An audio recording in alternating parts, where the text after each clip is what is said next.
ओम पूर्णमदः पूर्णमिदं पूर्णात् पूर्णमुदच्यते पूर्णस्य पूर्णमादाय पूर्णमेवावशिष्यते। कृष्णाय वासुदेवाय देवकी नंदनाय च नंदगोपकुमाराय गोविंदाय नमो नमः। जय श्री राधे मित्रों, मैं सुभाष चंद्र शास्त्री आप सभी का यूट्यूब चैनल पर बहुत बहुत स्वागत करता हूं।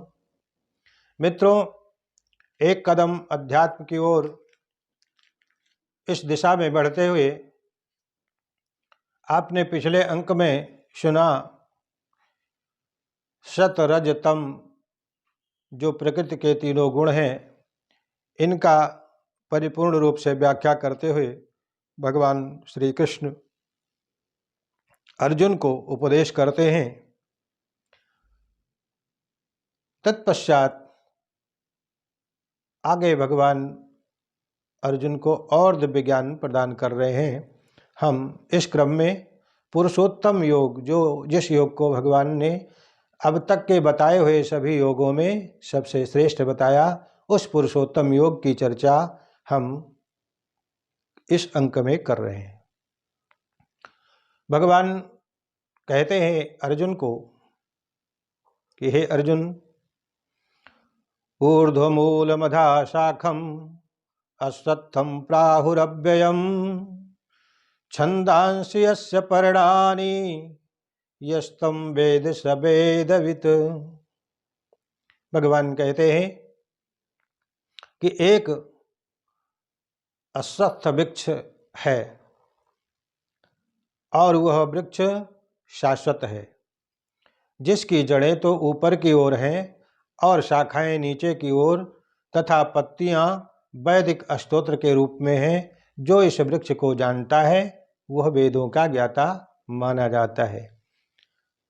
अब भगवान अश्वत्थ का उदाहरण देकर के अर्जुन को समझा रहे हैं कि हे अर्जुन, जो अश्वत्थ का वृक्ष होता है, मैंने पूर्व में कहा हुआ है कि वृक्षों में मैं पीपल का वृक्ष हूँ। यद्यपि पीपल का वृक्ष जो होता है, जड़ें तो नीचे होती हैं, शाखाएं और पत्तियां ऊपर होती हैं, लेकिन आध्यात्मिक रूप से हम इसे देखते हैं अश्वत्थ का उदाहरण देते हुए, तो इसकी जड़ें ऊपर की तरफ हैं और डालियां नीचे की तरफ है। इसके विषय में जो परिपूर्ण रूप से जान लेता है, यह मानना चाहिए कि वह वेदों का ज्ञान प्राप्त कर चुका है। तात्पर्य होता है, भक्ति योग की महत्ता की विवेचना के बाद कहा जा सकता है या पूछा जा सकता है कि वेदों का प्रयोजन क्या है। इस अध्याय में यही बताया गया है कि वैदिक अध्ययन का प्रयोजन कृष्ण को समझना है। वेद के मंत्रों का ज्ञान करना, उनको पढ़ना, समझना, इन सभी का मूल उद्देश्य ये होता है कि हम ब्रह्म के विषय में ठीक से समझ पाएं। जो कृष्ण भावना भावित है, अर्थात जो भक्त हैं, भक्ति में रत हैं, यह मान लीजिए कि उनको समस्त वेदों का ज्ञान प्राप्त हो चुका, क्योंकि ज्ञान की प्राप्ति का परिणाम तो भगवत प्राप्ति है, और जिसने भगवत प्राप्ति कर ली, समझ लिया जाए कि उसने वेदों का ज्ञान समझ लिया, प्राप्त कर चुका है। इस भौतिक जगत के बंधन की तुलना अश्वत्थ वृक्ष के की गई है। जो व्यक्ति सकाम कर्मों में लगा है, उसके लिए इस वृक्ष का कोई अंत ही नहीं है। वह एक शास्त्र से दूसरे में, दूसरे से तीसरे में लगा रहता है, भ्रमण करता रहता है। इस जगत रूपी वृक्ष का कोई अंत नहीं है, और जो इस जगत रूपी वृक्ष में अर्थात संसार में आसक्त है, उसको मुक्ति की कोई संभावना नहीं रहती। वैदिक स्तोत्र तो आत्मोन्नति के लिए हैं, वे ही इस वृक्ष के पत्ते के स्वरूप में माने जाते हैं। इस वृक्ष की जड़ें ऊपर की ओर बढ़ती हैं, क्योंकि वे इस ब्रह्मांड के सर्वोच्च लोक से प्रारंभ होती हैं, और जहाँ पर ब्रह्मा स्थित है, यदि कोई इस मोह रूपी अविनाशी वृक्ष को समझ लेता है तो इससे बाहर निकल सकता है, अन्यथा निकलना मुश्किल हो जाता है। भगवान कह रहे हैं अधश्चोर्ध्वं प्रसृतास्तस्य शाखा गुणप्रभृत्ता विषयप्रवाला अधश्च मूलान्यनुसन्ततानि कर्मानुबंधीनि मनुष्यलोके। जो यह वृक्ष जिसकी कल्पना मैंने करके तुम्हें बताया है, इस वृक्ष की शाखाएं ऊपर तथा नीचे फैली हुई हैं और प्रकृति के 3 गुणों द्वारा ये पालित होती हैं, पोषित हैं। इनकी टहनियाँ इंद्रिय विषय रूप में हैं। इस वृक्ष की जड़ें नीचे की ओर भी जाती हैं, जो मानव समाज के सकाम कर्मों से बंधी हुई होती हैं। इसकी शाखाएं चारों दिशाओं में फैली हुई हैं।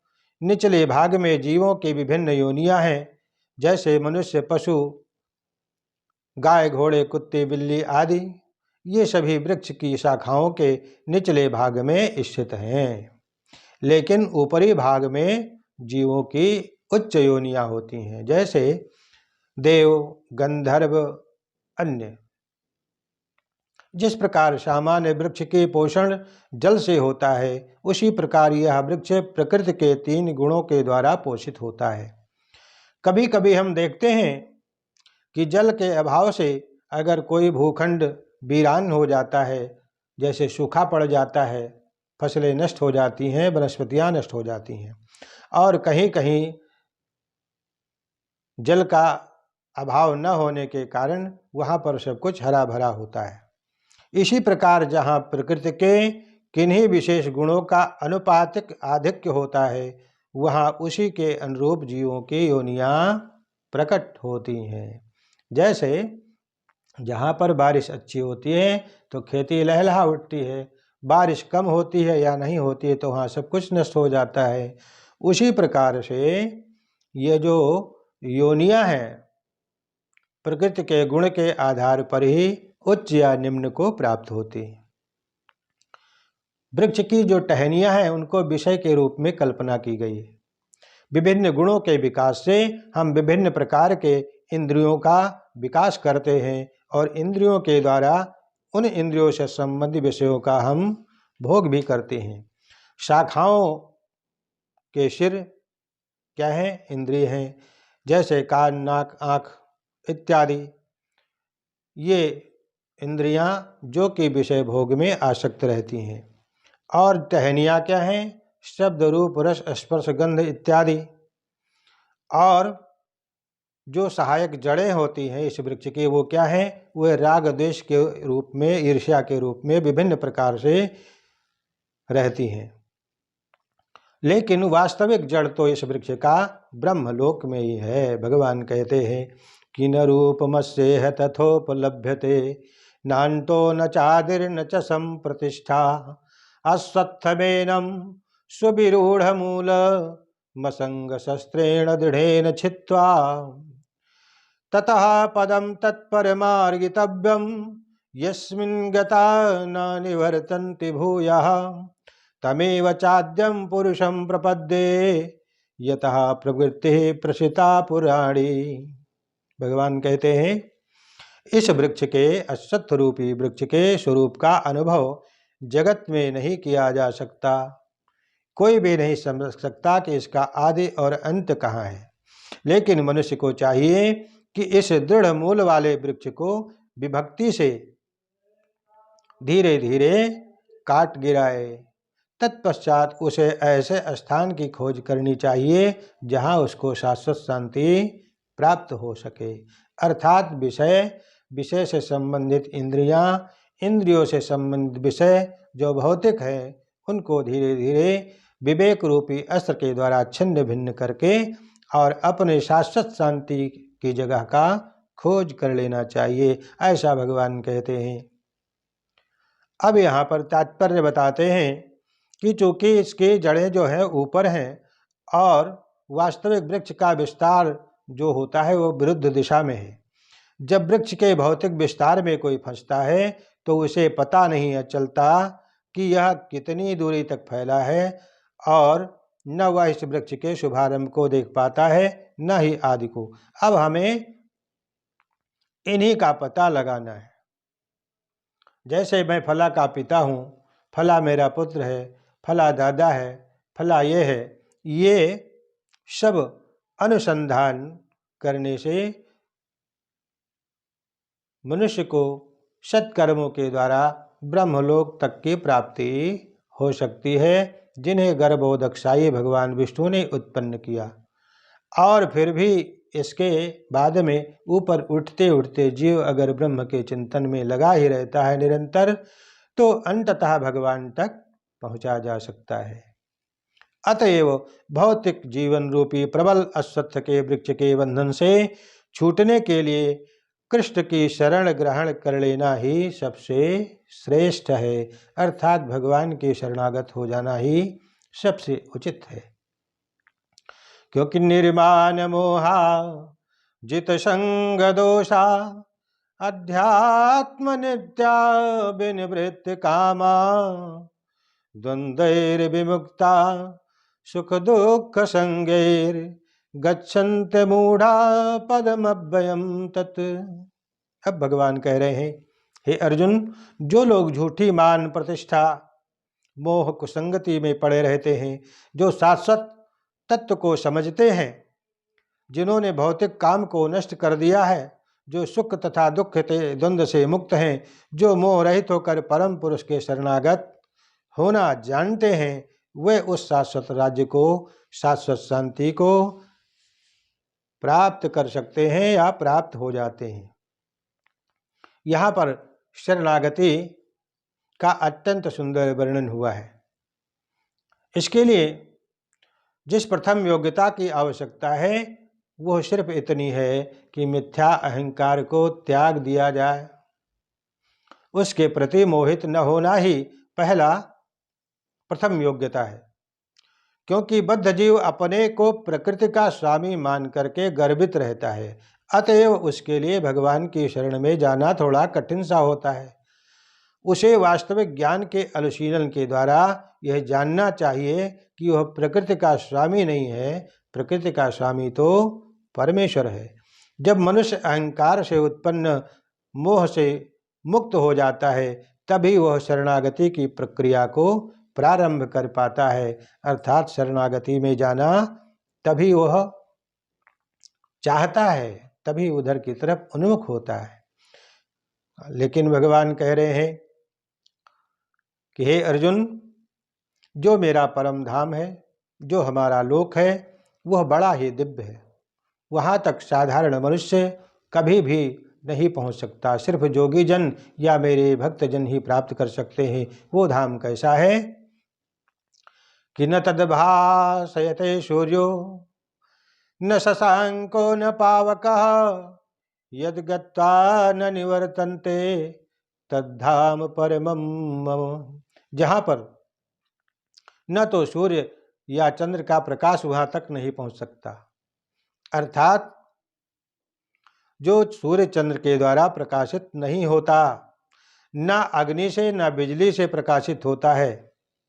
जो लोग वहाँ पहुँच जाते हैं वे इस भौतिक जगत में फिर से लौट करके नहीं आते, अर्थात भगवान का जो परम धाम है बड़ा ही दिव्य है।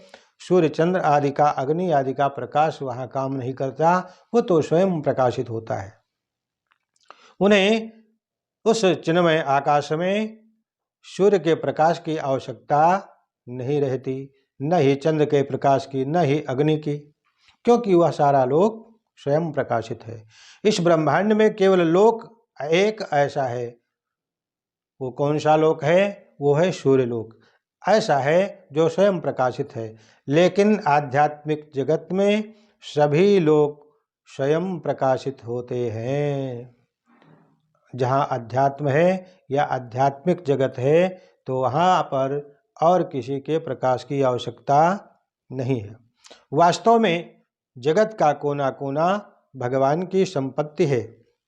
जो भी इसकी पुष्टि की गई है कि दिव्य जगत में सूर्य प्रकाश, चंद्र का प्रकाश या तारागण के प्रकाश की या इनकी कोई आवश्यकता नहीं होती है।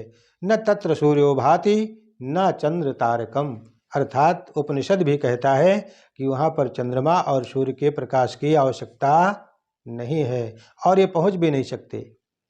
अब भगवान कहते हैं कि ममैवांशो जीवलोके जीवभूतः सनातनः मना कष्टानीन्द्रियाणि प्रकृतिस्थानि कर्षति। इस बद्ध संसार में सारे जीव मेरे शाश्वत अंश ही हैं। बद्ध जीवन के कारण वे छहों इंद्रियों से घोर संघर्ष कर रहे हैं, जिसमें मन भी सम्मिलित है। अर्थात मन समेत जो 5 ज्ञान इंद्रियां हैं, ये छहों इनमें सम्मिलित हैं और ये सदा सर्वदा संघर्ष में लगे रहते हैं। जीव परमेश्वर का सनातन रूप से सूक्ष्म अंश तो है ही। ऐसा नहीं है कि बद्ध जीवन में वह एक व्यक्तित्व धारण करता है और मुक्त अवस्था में परमेश्वर से एकाकार होता है। नहीं, वो सनातन का अंश है और सनातन रूप ही है। केवल मनुष्य तथा कुत्ते बिल्ली जैसे जीव ही नहीं, अपितु भौतिक जगत के बड़े बड़े नियंता अर्थात ब्रह्मा शिव विष्णु तक परमेश्वर के अंश हैं। ये सभी सनातन अभिव्यक्तियां हैं, ये क्षणिक नहीं है। बद्ध जीव जैसे लोह के जंजीर की श्रृंखला से बंधा हुआ है, वो मिथ्या अहंकार से बंधा रहता है और मन मुख्य इसमें कारण बन जाता है, जो उसे भवसागर की ओर धकेलता है। जब मन सतोगुण में रहता है तो उसके कार्यकलाप अच्छे होते हैं, जब रजोगुण में रहता है तो उसके कार्यकलाप कष्टकारी होते हैं, और जब वो तमोगुण में होता है तो वह जीवन के निम्न योनियों में चला जाता है। किंतु फिर भी ऐसा समझा जाता है कि जीव भगवान का अंश होने के कारण गुणात्मक दृष्टि से अगर हम देखें तो गुणात्मक दृष्टि में वो भगवान का अंश ही है, भगवान के समान ही है।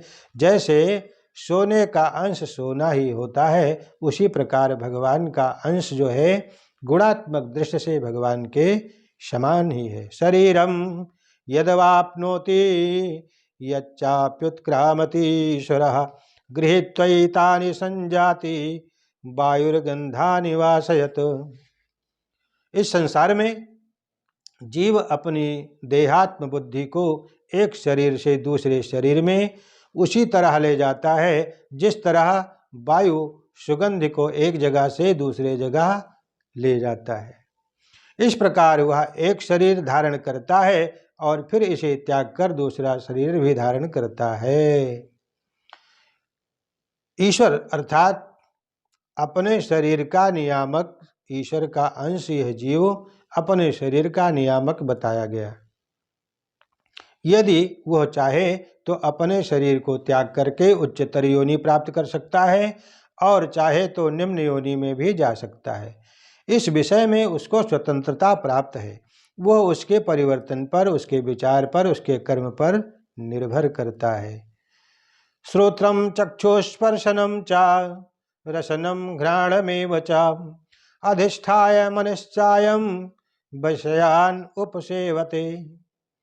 भगवान कहते हैं, इस प्रकार दूसरा स्थूल शरीर धारण करके जीव विशेष प्रकार का कान, आँख, नाक, जीभ इत्यादि इंद्रियां प्राप्त करता है, जो मन के चारों ओर संपुंजित रहते हैं। इस प्रकार वह इंद्रिय विषयों के एक विशिष्ट समुच्चय का भोग करता है। उत्क्रामंतम स्थितम वापि भुंजानम वा गुणान्वितम विमूढ़ानानुपश्यन्ति पश्यन्ते ज्ञान चक्षुषः। इस बात को जो मैं तुम्हें बता रहा हूँ, इसको मूर्ख लोग नहीं समझ पाते कि जीव किस प्रकार से अपना शरीर त्याग सकता है। न ही वह यह समझ पाते हैं कि प्रकृति के गुणों के अधीन वह किस तरह से शरीर का भोग करता है। लेकिन जिसकी आंखें ज्ञान में प्रशिक्षित होती हैं, वह यह सब भली बात समझ लेता है, देख भी लेता है। तात्पर्य यह है कि बिना ज्ञान के कोई न तो यह समझ सकता है कि जीव इस शरीर को किस प्रकार त्यागता है, और न यह जान पाता है कि वह अगले जीवन में कैसा शरीर धारण करने जा रहा है।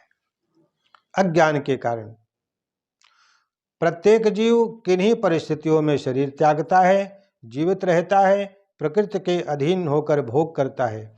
फलस्वरूप वह इंद्रिय भोग के भ्रम में नाना प्रकार के सुख दुख आदि द्वंद्व को सहता रहता है। ऐसे व्यक्ति जो काम तथा इच्छा के कारण निरंतर मूर्ख बने रहते हैं, अपने शरीर परिवर्तन तथा विशेष शरीर में अपने वास को समझने की सारी शक्ति खो बैठते हैं, इसलिए वो नहीं समझ पाते। लेकिन जिन्हें आध्यात्मिक ज्ञान प्राप्त हो चुका है, अध्यात्म चक्षु जिन्हें प्राप्त है, वही यह सब कुछ भली भांति जान लेते हैं। यतन्तो योगिनश्चैनं पश्यन्त्यात्मन्यवस्थितं यतन्तोऽप्यकृतात्मानो नैन पश्यन्ति चेतसः।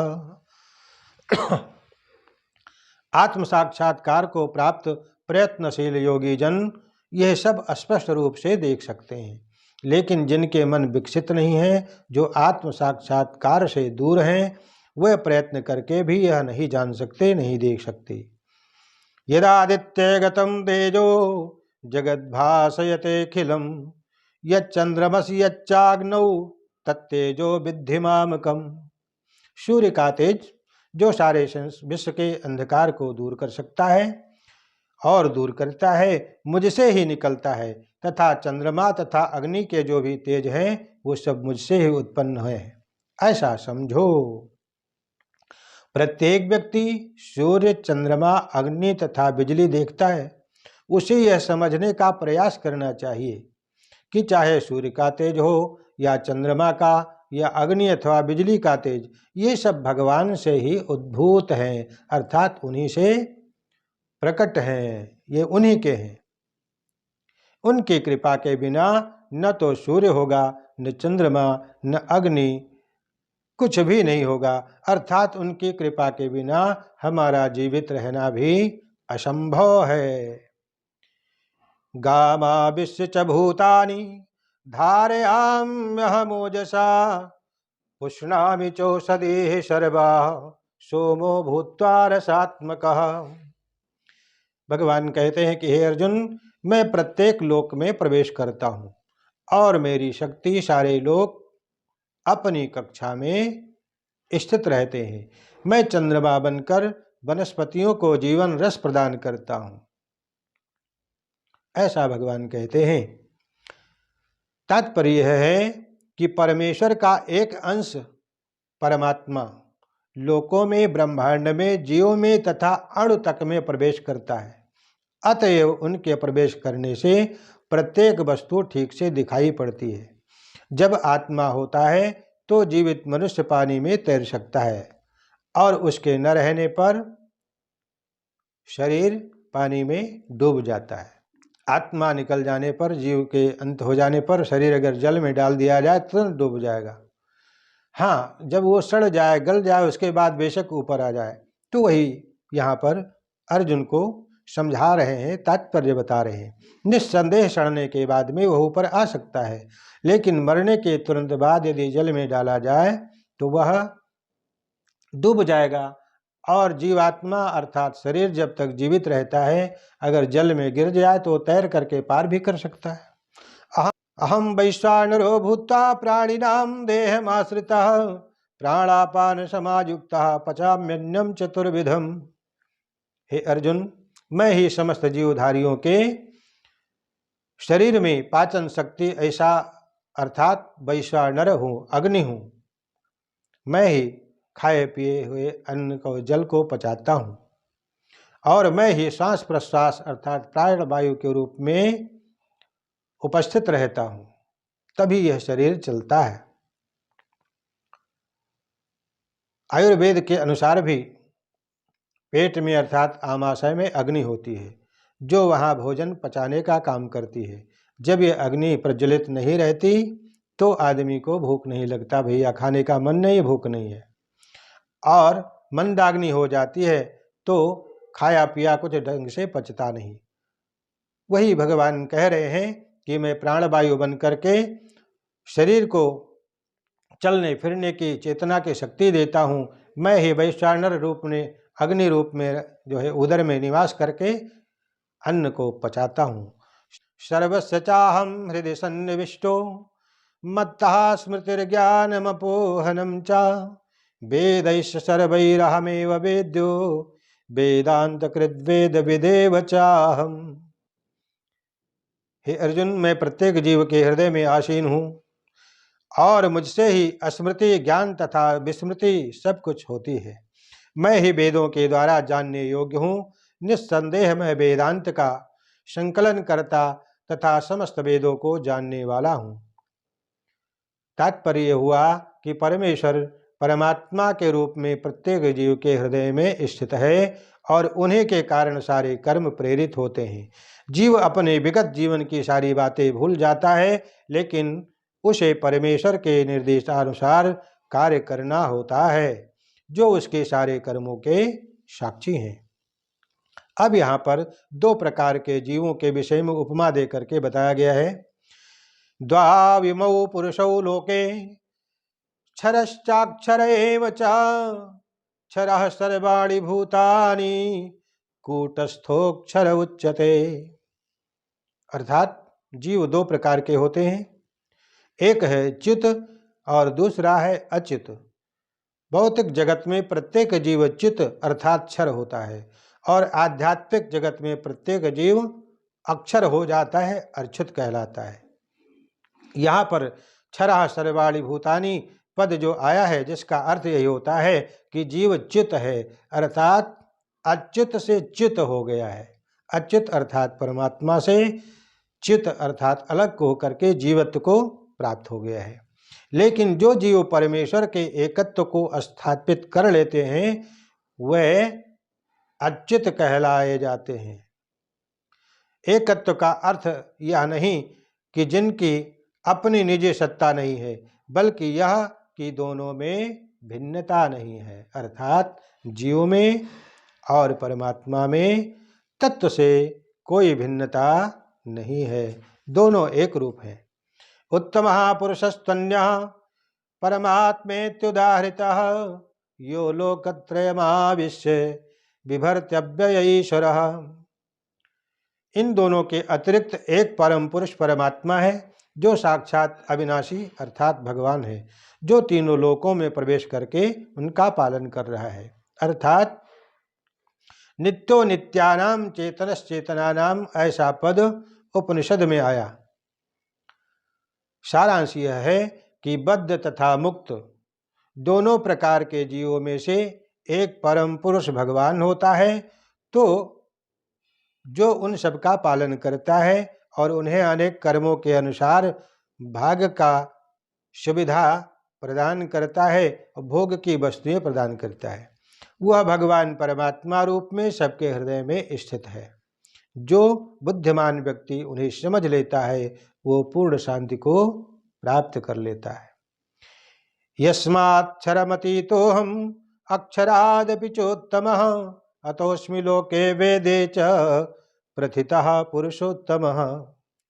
भगवान कृष्ण से बढ़कर कोई नहीं है, न तो बद्ध जीव और न ही मुक्त, अतएव वे पुरुषोत्तम कहलाते हैं। अब यह स्पष्ट हो चुका है कि जीव तथा भगवान व्यष्टि हैं। अंतर इतना है कि जीव चाहे बद्ध अवस्था में रहे या मुक्त अवस्था में, वह शक्ति में भगवान की अकल्पनीय शक्तियों से बढ़कर के कभी भी नहीं हो सकता। यह सोचना गलत है कि भगवान तथा जीव समान स्तर पर हैं या सब प्रकार के एक समान हैं। उनके व्यक्तित्व में सदैव श्रेष्ठता तथा निम्नता बनी ही रहती है। अर्थात उत्तम शब्द अत्यंत सार्थक यह है कि भगवान से बढ़कर कोई नहीं है। भगवान कहते हैं कि यो मामेव सम्मूढ़ो जानाति पुरुषोत्तमं स सर्वविद् भजति माम सर्वभावेन भारत। जो कोई भी मुझे संशय रहित होकर पुरुषोत्तम भगवान के रूप में जान लेता है, वो सब कुछ जानने वाला होता है। अतएव हे भरतवंशी, हे अर्जुन, वह व्यक्ति मेरी पूर्ण भक्ति में रत होता है। जीव तथा भगवान की स्वाभाविक स्थिति के विषय में अनेक दार्शनिक उहापोह होते रहते हैं। भगवान कृष्ण को कोई परम पुरुष के रूप में जानता है, वह सारी वस्तुओं का ज्ञाता है। अपूर्ण ज्ञाता परम सत्य के विषय में केवल चिंतन करता जाता है, जबकि पूर्ण ज्ञाता समय का अपव्यय किए बिना सीधे कृष्ण भावना में रत हो जाता है। अर्थात कहने का अर्थ ही हुआ कि जो व्यक्ति पहले से ही सब कुछ जानता है तो वो सीधे अपने लक्ष्य पर ही जाता है, और दूसरा व्यक्ति जो नहीं जानता वो इधर उधर भटकता रहता है। इदं हि गुहितमं शास्त्रं मिदमुक्तं मया नघ, एतद्बुद्ध्या बुद्धिमान् स्यात् कृतकृत्यश्च भारत। भगवान कहते हैं, अनघ, हे निष्पाप, हे अर्जुन, यह वैदिक शास्त्रों का सर्वाधिक गुप्त अंश है जिसे मैंने अब तुम्हारे सामने प्रकट किया है। अर्थात ये सर्वसे श्रेष्ठ ज्ञान है। जो कोई इसे समझता है वो बुद्धिमान होता है और उसके प्रयास पूर्ण होते हैं। भगवान ने यहाँ स्पष्ट कह दिया, यही सारे शास्त्रों का सार है और भगवान ने इसे जिस रूप में कहा है उसे उसी रूप में समझ जाना चाहिए। इस तरह मनुष्य बुद्धिमान तथा दिव्य ज्ञान में धीरे धीरे पूर्ण हो जाएगा। भगवान के इस दर्शन को समझने तथा उनकी दिव्य सेवा में प्रवृत्त होने से प्रत्येक व्यक्ति प्रकृति के गुणों के समस्त कल्मशों से मुक्त हो सकता है। भक्ति आध्यात्मिक ज्ञान की एक विधि है। जहाँ भी भक्ति होती है वह भौतिक कल्पना नहीं रहती, कल्मश नहीं रहता। भगवत भक्ति तथा स्वयं भगवान दोनों एक हैं, क्योंकि दोनों आध्यात्मिक हैं। भक्ति परमेश्वर की अंतरंगा शक्ति के भीतर होती है। भगवान सूर्य के समान है यह, और अज्ञान अंधकार है। अर्थात भक्ति सूर्य के समान है और जो अंधकार अज्ञान है वो अंधकार के समान है। और जहाँ सूर्य विद्यमान होता है अहंकार के होने का प्रश्न ही नहीं उठता। अतः प्रत्येक व्यक्ति को चाहिए कृष्ण भावनामृत को ग्रहण करें और बुद्धिमान तथा शुद्ध बनने के लिए भक्ति करें। जब तक कोई कृष्ण की भक्ति को एवं कृष्ण को इस प्रकार से नहीं समझ पाता, तब तक सामान्य मनुष्य की दृष्टि में कोई कितना बुद्धिमान क्यों न हो उसको बुद्धिमान नहीं कहा जाता। तात्पर्य हुआ कि शुद्ध भक्तों की संगति में रहकर पूर्ण कृष्ण भावनामृत में रंगकर भक्ति करते हुए कुछ बातों को बिल्कुल ही दूर कर देना चाहिए। सबसे महत्वपूर्ण बात जिस पर विजय पानी है वह क्या है? हृदय की दुर्बलता। पहला पतन प्रकृति पर प्रभुत्व जताने की इच्छा के कारण ही होता है। जैसे प्रकृति पर हमारा कोई वश नहीं है, हमारी पकड़ में नहीं है, और उस पर फिर भी हम प्रभुत्व जताते हैं, यह मेरा, यहाँ तक मेरा इत्यादि, तो यह हमारे पतन का, मनुष्य के पतन का कारण होता है। इस तरह हम भगवान के दिव्य प्रेमा भक्ति को मनुष्य त्याग देता है। जब प्रकृति की तरफ, भौतिक वस्तुओं की तरफ आकर्षित होता है तो प्रेम भक्ति को त्याग देता है। दूसरी हृदय की दुर्बलता ही है कि जब कोई आधिकारिक प्रभुत्व जताने की इच्छा करता है तो वो भौतिक पदार्थ के स्वामित्व के प्रति और आसक्त हो जाता है। इस प्रकार संसार की सारी समस्याएं इंद्रिय के द्वारा तथा हृदय की दुर्बलता के द्वारा उत्पन्न हो जाती हैं और बढ़ जाती हैं। इसलिए हे अर्जुन, सबसे पहले हृदय की दुर्बलता को दूर करना है और धीरे धीरे इंद्रियों को वश में करते हुए प्रकृति के द्वारा प्रदत्त सभी भौतिक पदार्थों से मुक्ति पानी चाहिए और अपने मन को चारों तरफ से खींच करके परमेश्वर की भक्ति की तरफ लगाना चाहिए। इससे मानव मात्र का कल्याण होता है। इस प्रकार भगवान अर्जुन को इस परम गुह्य पुरुषोत्तम योग का उपदेश करते हैं। मित्रों, इस अंक में बस इतना ही। आपसे यही कहना है कि हमारे चैनल को आप सब्सक्राइब करें अगर अब तक नहीं किए हैं, नोटिफिकेशन बेल को दबा लें और इस वीडियो को दूसरों तक पहुंचाने के लिए 2-4 लोगों के पास जरूर शेयर करें। जय श्री राधे।